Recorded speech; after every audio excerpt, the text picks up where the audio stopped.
આગળ ભગવાન વ્યાસજી નારદજીને કહે છે, બ્રહ્માજી પણ નારદજીને કહે છે કે હે નારદ, એક ભક્તિયુક્ત કથા કહું છું, સાંભળો.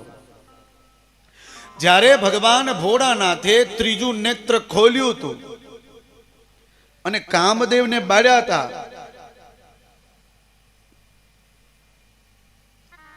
એ ત્રીજા નેત્રનું જે તેજ છે એ ભગવાન વિષ્ણુએ સમુદ્રમાં પધરાવેલું, એનું રક્ષણ કરેલું.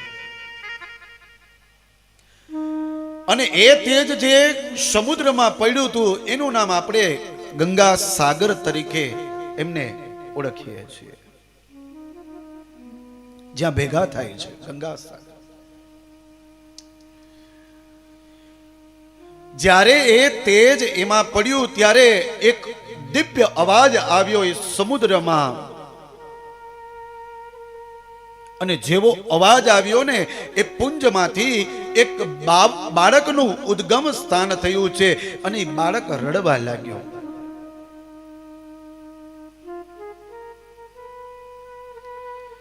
એવું રુદન કર્યું કે બ્રહ્માજીને ત્યાં આવવું પડ્યું. બ્રહ્માજી ત્યાં આવ્યા ને, પેલા સમુદ્રએ એ બાળક બ્રહ્માજીના હાથમાં આપ્યું.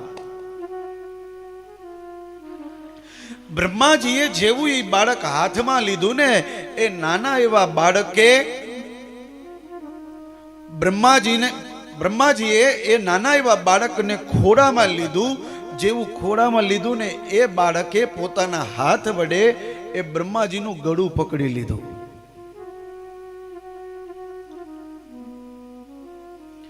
અને એવું જોરથી ગળું પકડ્યું નાના એવા બાળકે કે બ્રહ્માજીના આંખમાંથી અશ્રુ વહેવા લાગ્યા, આંસુ આવી ગયા. બ્રહ્માજી નારદજીને કહે છે કે હે નારદ, એટલું જોરથી ગળું પકડ્યું કે મારી આંખમાંથી આંસુ આવ્યા અને એમાંથી જળ નીકળ્યું. તેથી એ બાળકનું નામ જલંધર પડ્યું છે.